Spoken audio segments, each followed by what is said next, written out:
샬롬, 사랑과 결함. 첫 번째. 차례 우리 철봉하자. 아주 사소한 시절. 우리는 계절마다 그 얼굴을 마주하고 사랑과 결함, 밤, 그 개와 혁명, 분재, 도불, 내가 머물던 자리. 우리 철봉하자. 맹지와 친해지게 된 계기는 닮은 외모였다. 면역력을 높이는데 고강도 운동이 좋다고 하기에 큰맘 먹고 크로스핏을 등록하러 갔다. 그런데 바로 앞에 등록한 사람 이름이 하필 이맹지였고 나는 그 이름을 보고 작게 웃었다. 그러자 팔뚝이 두꺼운 관장이 맹지의 이름과 나를 번갈아 가리키며 말했다. 오, 그러고 보니 닮았네요. 석주씨하고 정말 헷갈렸는지 그날 이후로 체육관 선생님들은 자연스럽게 나와 맹지의 이름을 바꿔 불렀다. 맹지씨, 오늘도 파이팅입니다. 맹지씨 자주 나와야죠. 석주씨는 일주일에 3번씩 나와요. 그들은 나와 맹지의 이름을 무려 한 달 동안이나 바꿔 불렀다. 그 한 달 동안 나도 맹지도 구태여 그것을 정정하지 않았다. 결국 나는 내 나름대로 버피 테스트 최고 기록을 찍은 후에야 물론 다른 수강생과는 비교할 수 없을 지경으로 처참한 성적이었지만 선생님이 보드에 적은 맹지라는 이름을 지우고 내 이름을 적었다. 딱 한 달 만이었다. 불어 아주 천천히 글자를 써 내려갔다. 선생님은 내 이름을 빤히 보더니 급히 누군가에게 메시지를 보냈다. 그리고 집에 돌아와 샤워를 하던 중 회원님으로 시작하는 장문의 사과 메시지를 받았다.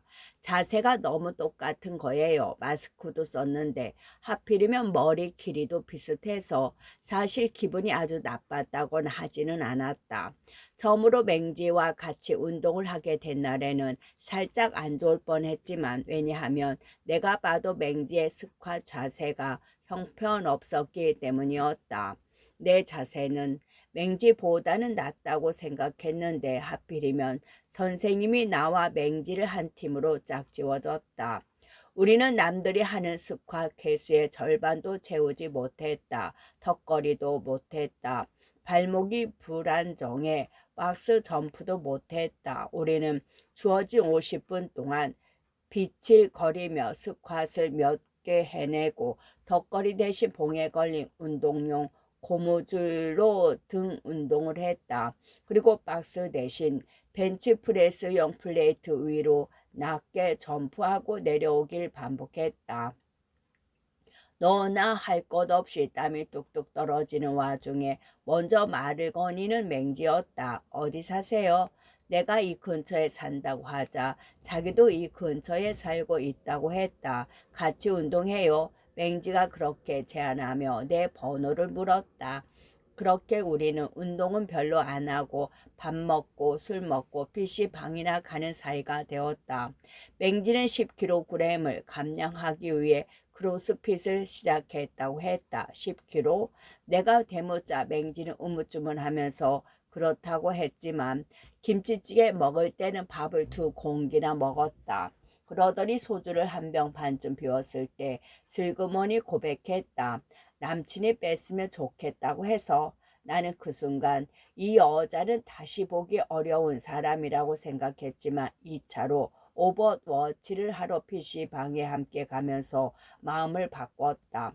함께 소주를 먹고 오버워치를 할 수 있는 30대 친구는 만나기 쉽지 않았다. 우리는 그날 밤 집에 잘 들어갔냐는 카톡으로 시작해서 서로에게 모든 시시콜콜한 이야기를 쏟아붓기 시작했다.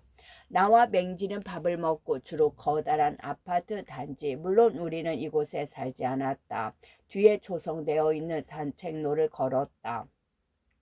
산책로는 안산과 이어져 있었다. 우리는 안산에 오르기 직전까지만 걷다가 되돌아오길 반복했다. 나는 천천히 걸으며 늦깎이 의대생인 맹지의 애인이 매일 졸음을 쫓기 위해 물파스를 눈 밑에 바른다는 이야기를 듣고 있었다. 눈 밑에 물파스 바르는 사람 좋아해? 내가 묻자 맹지가 고개를 저으며 대답했다. 근데 얘 말고 다른 남자가 없어. 너 남자 없이 못 사냐?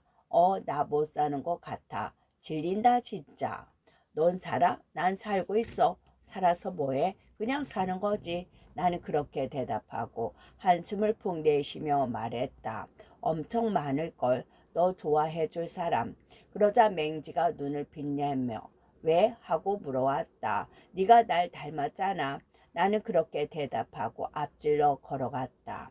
그리고 정자에 앉아 유튜브를 켰다. 이거 봐봐. 이걸 하면 자신감이 생긴대. 내가 비정규직으로 일하는 온라인 교육 플랫폼 회사는 카테고리별로 여러 강의를 송출했다. 그 강의를 전부 검수하여 편집점을 찾아내는 게 나의 주요 업무였다. 사주풀이나 창작 교실과 같이 재미있는 강의도 많았고 타 플랫폼에 비해 퀄리티가 괜찮은 편이었다. 하지만 묘하게 다른 나라를 비난하거나 인종차별의 소지가 있는 내용이 더러 눈에 띄어 송출 전에 잡아낸 적도 있었다. 사장은 내가 그런 부분에서 예리하다며 좋아했다. 요즘은 사사건건 트집을 잡는 시대라서 이런 것들을 기민하게 캐치해 사전에 전부 편집해야 한다는 것이었다. 나는 정치적으로 민감한 부분들을 초 단위로 표시해 준 뒤 맥락 전부를 문서에 기록하고 특히 문제될 여지가 있는 대사를 빨간색으로 표시해 두었다. 허 대리님 이거 나 팸이 같아요. 그 정도는 아니에요. 이 부분은요. 팀장님께 물어봐야 할 듯. 그즘 내가 상사와 나눈 카톡 대화는 거의 이랬다. 특정 강사들은 성차별적 언사가 유독 두드러졌다. 특히 정신분석이 가볍게 다루어지는 강의에서 그런 태도가 많이 나타났다.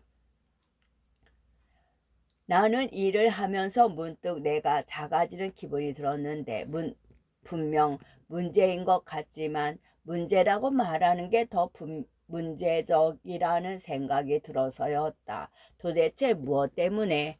사장이 예리하다고 칭찬까지 해준 마당에 그때 우연히 본 게 자신감 훈련에 관한 유튜브 영상이었다. 이걸 하라고? 지금? 응, 이렇게 손을 뻗어서 정자에 눕듯이 앉아있는 맹지에게 직접 시범을 보여주었다. 팔을 쭉 뻗어서 비행기 자세를 하고 무릎을 굽혔다. 그리고 작은 소리로 웃기 시작하면서 무릎을 펴며 빠르게 걸었다. 그렇게 비행 고도로 올라갈수록 더 크게 웃었다. 하하하하. 그리고 다시 무릎을 굽히며 내려가면서는 웃음소리를 점점 죽였다. 그걸 몇 번 반복했다. 아하하하. 등산복을 입은 사람들이 흐끗거렸다. 나는 그들을 애써 무시하려고 노력했다. 맹지가 휴대폰을 만지작거리다 손으로 얼굴을 가렸다. 난 못해. 나는 앉아있는 맹지를 일으켰다. 맹지는 다시 덜썩 주저앉았다. 우리는 그렇게 한참 실랑이 하면서 칼칼거렸다. 아, 알았어. 하면 되잖아. 맹지가 양팔을 쭉 뻗었다. 그러더니 꽤 오랫동안 그 자리에 서 있었다. 천천히 숨을 고르며 비행기 탈 준비를 하는 맹지의 기가 붉게 물들어 있었다. 귀여운 녀석. 맹지는 하얗고 이마가 동그랬다. 나도 하얗고 이마가 동그랬다. 하얗고 이마가 동그란 사람은 운동을 못하나? 문득 그런 생각이 들었다. 오랫동안 사귀었던 남자 하나는 순댓국을 먹은 다음날 연락이 두절되었다. 나는 울면서도 그런 생각을 했다. 들깨가루를 너무 많이 뿌렸나? 나도 모르는 사이 이에 전부 끼었던 게 아닐까? 아니면 내가 깍두기 국물을 넣으려던 남친의 손을 너무 매몰차게 때렸던가? 가장 큰 문제는 그가 돈을 빌려놓고 갚지 않았다는 것이었다. 우리의 관계가 끝났다고 재무 관계까지 끝난 것은 아닌데 나는 아쉬운 사람으로 비치는 게 싫어 바보같이 먼저 그에게 연락하지 않았다.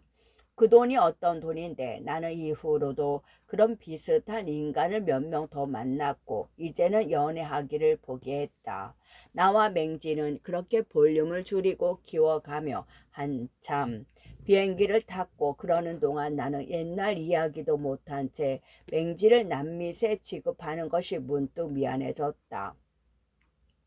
미안하다는 말을 하려는데 저 멀리서 심상치 않아 보이는 아저씨 한 명이 나와 맹지를 향해 저벅저벅 걸어왔다. 캡을 쓰고 검은색 운동복 지퍼를 목 끝까지 재워 올린 아저씨였다. 왜소한 체격에 비해 각진 어깨가 눈에 띄었다. 선글라스 너머로 나와 맹지를 흘겨보는 것이 느껴졌다. 맹지는 그것도 모르고 숨을 가쁘게 내쉬며 비행기를 타고 있었다. 나는 그 아저씨가 우리에게 일침이나 일격을 가할 줄 알았다. 정말 우리 쪽을 똑바로 바라보며 다가오고 있었기 때문이었다.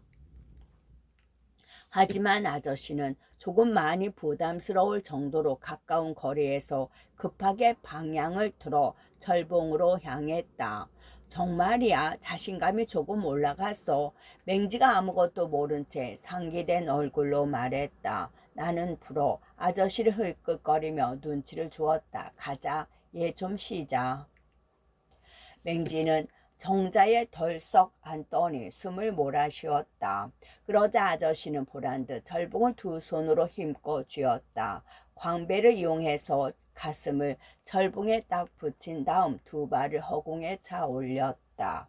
그리고 공중에서 발을 가지런히 모은 채 안정된 자세를 유지했다.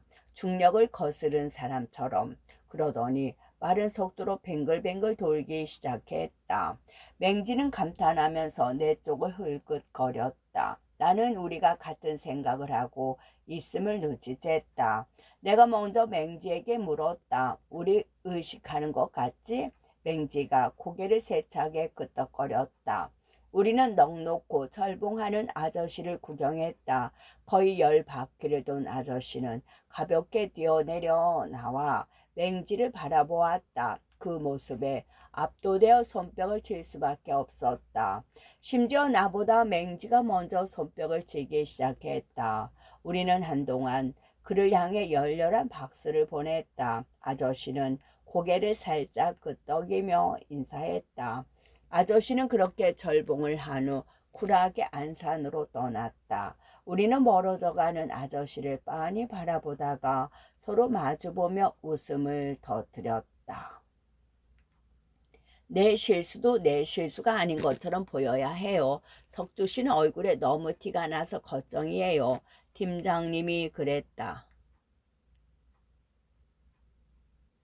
나는 그 카톡을 읽고 또 읽어도 내용을 온전히 이해할 수가 없었다. 내 실수가 아니면 또 다른 누군가의 실수가 되는 거 아닌가. 일은 벌어졌는데 모른 척하는 이들만 있다면 그것만큼 웃긴 광경도 없을 거였다. 내가 일으킨 문제에 대해 먼저 귀뜸을 해준 이는 허대리였다. 강사 하나가 컴플레인을 제기했다나 봐. 담당자가 너무 예민하다고 뱀이 같다나 뭐라나 나는 억울했다. 허대리님, 뱀이 같은 게 도대체 뭔데요? 이번에도 허대리는 고개를 저었지만 조그맣게 속삭였다. 몰라요. 근데 그렇게 보일 수도 있을 것 같아요. 어쩌면 손 쓸 수 없는 상황을 일부러 만들고 싶었는지도 모른다. 문제가 될 걸 아예 모르진 않았으니까. 그러나 내가 왜 나에게 손 쓸 수 없는 상황을, 그건 늘 손 쓸 수 없는 성까지만 일을 저질러 버리는 나의 졸렬함에 대한 일종의 반항이었던 것 같다. 그렇게 나는 회사에서 잘렸다. 이번에 검수를 맡은 경영학 강좌 중 생산 운영 관리 및 조직 관리 파트 3분의 1 가량을 삭제해야 한다고 강사에게 메일을 보냈기 때문이었다. 나는 문제되는 발언에 일일이 메모를 작성해서 상세한 피드백을 전달했다. 성별에 따라 의사결정 과정이 명확하게 달라지기는 어렵습니다. 성별의 차이는 65세 이후부터 사라진다는 것은 비논리적입니다. 문제를 과도하게 심사숙고하는 성향은 상황과 개인적 맥락에 따라 다른 것일 수 있습니다. 학원에서 수학 강사로 일하는 맹지는 일하는 시간 빼고 낮이든 밤이든 나랑 놀아주었다. 해고 통보를 받은 이후 집에만 있으며 외로워하는 나를 위해 며칠간 내 집에서 먹고 자며 루믹 큐브를 해주었다. 숫자 맞추기에 쥐약인 나는 루믹 큐브를 할 때면 한동안 끙끙거리며 이리저리 숫자 퍼즐을 맞추다가 금세 포기해버렸다. 원래대로 되돌려 놓을 수 없을 만큼 망가진 숫자판을 맹지는 잘도 돌려놓았다. 맹지는 숫자판을 돌려놓은 후에 나에게 말했다. 석주야, 사진을 찍어. 그렇게 나는 되돌릴 수 없을 것 같을 때면 사진을 찍어 두었다. 그러던 어느 날 우리는 연일 때처럼 나란히 산책로를 걷고 있었고 저 멀리 우뚝 서 있는 절봉을 본 맹지는 나에게 절봉을 해보자고 권했다. 절봉 아저씨처럼 해보는 거야. 나와 맹지는 각자 절봉 앞에 달려가 누가 먼저 날 것도 없이 매달렸다가 한참을 끙끙거렸고 도저히 안 될 것 같아 내려왔다. 지나가던 어떤 남자가 맹지에게 물었다. 도와드릴까요? 맹지는 괜찮다고 말하며 남자를 향해 웃어 보였다. 나는 그런 맹지를 눈으로 흘겼다. 그리고 맹지 앞에 절봉 밑에 쭈그려 앉았다. 다 어깨에. 내가 말없이 고개를 끄덕이자 잠시 고민하던 맹지는 다리 두 짝을 내 양 어깨에 걸쳤다. 나름 묵직한 무게가 실렸지만 그런대로 일어날 수 있을 것 같았다. 조금씩 몸을 일으켰다. 나와 맹지 둘 다 키가 작아서 그런지 맹지의 어깨가 절봉에 알맞게 닿았다. 맹지는 두 손으로 절봉을 잡고 끙 힘을 주었다. 그러고는 힘겨운 목소리로 말했다. 석주, 나 성공했어. 더 해봐. 내려줘. 죽을 것 같다. 남자도 있는데 뭘 죽어 한 번 더. 쓰레기라며. 작은 목소리로 힘있게 중얼거리는 맹지의 목소리가 어쩐지 얄밉게만 들렸다. 그러니까 알면서 그러는 거야. 내가 몇 번을 말했는데. 나는 여전히 어깨에 맹지를 태운 채로 절봉에 매달려 있는 맹지에게 소리쳤다. 왜 쓰레기 없이 살 생각은 안 하냐고. 노력 좀 해. 주워서 가져다 버리라고. 나도 충분히 너한테 잘해줄 수 있는데 왜 나 없으면 살 수 있고 쓰레기 없이면 못 살아. 내가 쓰레기같이 굴어줘? 그러면 나 없으면 못 살 거야? 간신히 매달려 있는 맹지가 떨리는 목소리로 대답했다. 일단 내려줘. 전 애인, 그러니까 형석에게 빌려준 돈을 받아낸 것은 헤어지고 3년이 지난 후였다. 돈을 받아내지 않고는 정말이지 살 수가 없을 것 같았다. 빌려준 돈이라고 하기에는 못한 돈이었다. 이를테면 그가 내기로 한 돈이었다. 나는 임신 중단 수술을 받았고 수술비는 그가 부담하는 것으로 합의했다. 그렇게라도 그에게 책임을 지우고 싶었다. 나에게 평생 잊히지 않을 수도 있는 것이 그에게는 단숨에 잊힐까 두려웠다. 한때 나는 이런 생각이 찌그러진 마음에서 비롯된다고 생각했다. 하지만 문제는 다른 데 있었다. 그의 마음이 전혀 찌그러지지 않은 채로 온전한 거, 그것이 문제였다. 석주야, 마땅한 기회를 줘서 고마워. 3년이 지나 형석은 정말 그렇게 말했다. 그리고 돈을 내어주었다. 3년 전에는 몇십만 원이라는 돈이 그렇게나 큰 돈이었는데 무사히 대기업에 취직한 형석에게는 이제 가뿐하게 내어줄 수 있는 돈이 되었다. 맹지가 철봉을 쥐고 있던 손을 풀었다. 그러자 맹지의 무게가 급작스럽게 내 어깨에 온전히 실렸다. 나는 소리를 지르며 주저앉았다. 맹지가 잠시 숨을 몰아쉬다가 바닥에 주저앉아 있는 나를 쏘아보며 말했다. 너는 그렇게 잘났어? 그래서 아무나 막 대충 앱으로 만나고 자다네? 최소한 사람 때문에 고생하진 않잖아. 그럼 너 때문에 고생하는 사람들은 걔넨 고생 안 해. 그걸 네가 어떻게 아는데? 쓰레기를 만나거나 쓰레기가 되거나 둘 중 하나밖에 선택지가 없는 거니?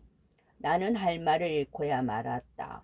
맹지가 그런 말을 할 거라곤 생각하지 못했다. 머릿속에서 날카롭고 모난 말들이 마구잡이로 뒤섞였다. 나는 언제나 싸울 때 그런 말들을 했다. 네가 그렇게 잘났냐? 존 어이없어. 루비 큐브를 할 때처럼 사진을 찍어 놓을 수 있으면 좋을 텐데 차근차근 되돌릴 수 있도록. 예상대로 나는 맹지에게 모욕적인 말들을 퍼부었다. 최대한 상처가 될 말을 집요하게 골라내어 뱉어냈다. 그때 캡을 쓴 철봉 아저씨가 우리를 흘길 바라보며 지나쳤다. 맹지의 눈에 눈물이 고였다. 맹지가 한 말은 고작 그거였다. 그러고는 눈물을 훔치며 나를 지나쳐 산책로로 떠났다. 그렇게 나는 철봉 앞에 혼자 남겨졌다. 맹지가 진 철봉을 따라 쥐어보았다. 군데군데 칠이 벗어진 철봉은 차갑고 묵직하고 깔끌거렸다. 맹지처럼은 안 산다. 나는 중얼거렸다. 그렇게 맹지와 연락하지 않은 채로 일주일이 흘렀다. 그날의 장면은 곱씹을수록 선명해졌다. 내가 했던 모든 말을 주워 담고 싶은 심정이었다. 결국 견딜 수 없는 마음에 맹진의 집에 찾아갔다. 전 남자친구 집도 이런 식으로 찾아갔다가 크게 욕을 먹었었다. 하지만 어쩔 수 없었다. 마음에 불편한 감정이 남아있는 한 그것은 나를 이리저리 흔들어 엉망으로 만들어 놓았으니까. 전 남자친구와는 달리 맹지는 순순히 문을 열어주었다. 다만 내 뒤에 놓인 커다란 캐리어를 빠르게 훑었다. 맹지와 함께 사는 고양이 메르가 고개만 빼꼼 내밀었다. 새끼 때부터 이상하게 그루밍을 하지 않아 지독한 냄새가 나는 고양이였다. 나도 바를게. 뭘? 울파스. 그리고 자격증을 딸 거야. 무슨 자격증? 도배사 자격증. 그러자 맹지가 입을 커다랗게 벌리고 웃었다. 그게 무슨 소리야? 도배사라니. 너 미학과 나왔잖아. 그러더니 조용히 중얼거렸다. 하긴 전공하고 얼추 맞긴 맞네. 나는 불어 뻔뻔한 표정으로 선언하듯 맹지에게 말했다. 나는 눈 밑에 물파스를 바른 채 공부하고 기술을 배우면서도 너한테 화를 내지 않을 수 있어. 욕도 하지 않을 거야. 밥값도 네가 모조리 낼 필요 없어. 도대체 왜 이러는 거야? 맹지가 또다시 내 뒤에 놓인 캐리어를 흩으며 말했다. 미간이 살짝 좁아진 것 같기도 했다.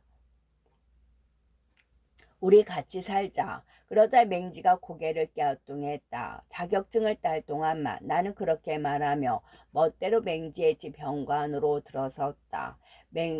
베르가 하악질을 했다. 맹지의 집은 거실 하나, 방 두 개로 꽤 넓은 편이었다. 방 하나는 옷방으로 사용하고 있었다. 나는 옷방이 아닌 맹지의 방에 자리를 잡았다. 맹지가 그 모습을 팔짱을 낀 채 바라보고 있었다. 이렇게까지 안 해도 돼. 뭘 되돌리려고 애쓰지 않아도 된다고. 맹지의 얼굴을 빤히 쳐다보았다. 형석이 했던 말이 떠올랐다. 마땅한 기회를 줘서 고마워. 나는 맹지의 손을 잡고 말했다. 나 도시락도 잘 싸.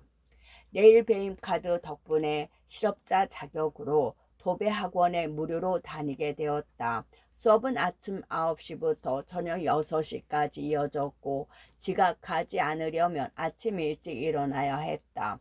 물론 맹지의 도시락을 싸기 위해서 처음 도시락을 받은 맹지는 얼떨떨하고 민망한 표정을 지었지만 시간이 지날수록 자연스럽게 맛 평가를 들려주었다.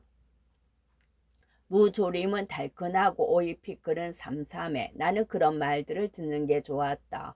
맹지는 적어도 내 앞에서는 더 이상 애인에 대한 이야기를 하지 않았다. 그리고 통화는 가급적 밖에서 했다. 눈치가 보이는지 빈도수도 줄었다. 매일 저녁 시간마다 밖으로 나가던 게 이틀에 한 번, 나흘에 한 번으로 줄었다. 나는 맹지가 도대체 애인과 무슨 이야기를 하는지 궁금했다.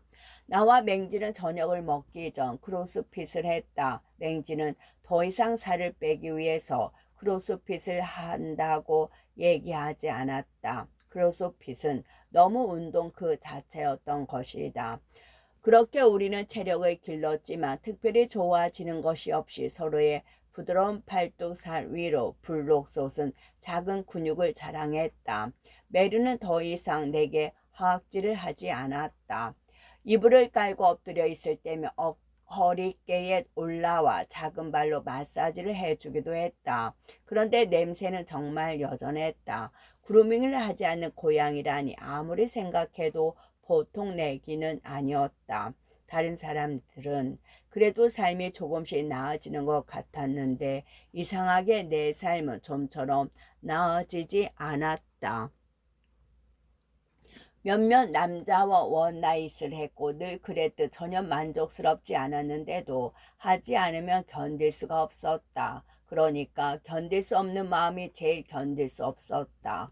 나는 견딜 수 없는 마음을 또 다른 못 견딜 마음으로 돌려막고 있었다. 나는 살기 위해 내 삶을 궁지에 몰아넣었다. 도배 기능사 자격증을 따려면 여러 감점 요소에 주의해서 시험을 치러야 했다. 광폭지의 무늬를 최대한 살렸는지 재단을 정교하게 해서 방 구조에 맞춤맞게 발랐는지 필기시험은 없고 실기만 있었는데 나는 도면을 보는 게 익숙지 않아 자주 여러 형태의 도면을 둘러보며 어떻게 도배지를 바를지 고민해 보곤 했다. 그날도 나는 맹지의 방에서 엎드려 도면을 살펴보고 있었고 옆에서는 베르가 배를 훌러덩 깐 채 자고 있었다. 맹지를 기다리는 평화로운 저녁이었다. 그런데 문자가 왔다. 몇 달 전 원나잇을 했던 남자였다. 나는 그만 그 사진을 보았다. 싫지도 좋지도 않았다. 그런데 실망스러웠다. 나는 그 사람을 좋아하거나 사랑하지 않았기 때문에 많은 것을 바라지 않았다. 다만 맹지는 오늘 늦게 올 것이다. 눈 밑에 물파스를 바르며 공부하는 오랜 연인과 시간을 보내고 있을 것이다. 나는 정말이지 견딜 수가 없었다. 맹지방의 촌스러운 장미무늬 벽지가 눈에 들어왔다. 도배지는 도배지이다. 하지만 도배지를 벽에 붙이면 그건 벽지가 된다. 벽지를 구태여 도배지라고 부르지 않으니까. 그러면 그 벽지를 뜯어내면 그때부터 그것을 도배지라고 불러야 할까? 벽지라고 불러야 할까? 나는 상황이 바뀔 때마다 내가 바뀐다고는 별로 생각해 보지 않았는데 돌이켜 봤을 때 지금은 아주 다른 내가 되어 있었다. 심지어 전혀 마음에 들지 않는 쪽으로. 맹지 방에서 제일 너덜거리는 모서리 부분 벽지부터 찢어버렸다. 페르가 깜짝 놀라 도망갔다. 방에 들어오지 않고 저 멀리서 내가 벽지를 뜯는 모양을 구경했다. 가구가 단출해서 옮길 것은 얼마 없었다. 그새 맹지에게서 메시지가 와 있었다. 새로 도배를 해도 되겠냐는 물음에 대한 대답이었다. 절대로 건드리지 마. 싫어. 속으로 생각했다. 침범하고 싶어. 네가 싫대도 우리가 더 벽지를 두둔 후 지저분한 벽을 헤라로 밀어 정리하기 시작했다. 벌써 자정이 넘어 있었다. 그런데도 맹지는 오지 않았다. 애인이 붙잡고 있을 것이다. 맹지는 애인이 외롭다고 하면 안타까워하니까. 끝.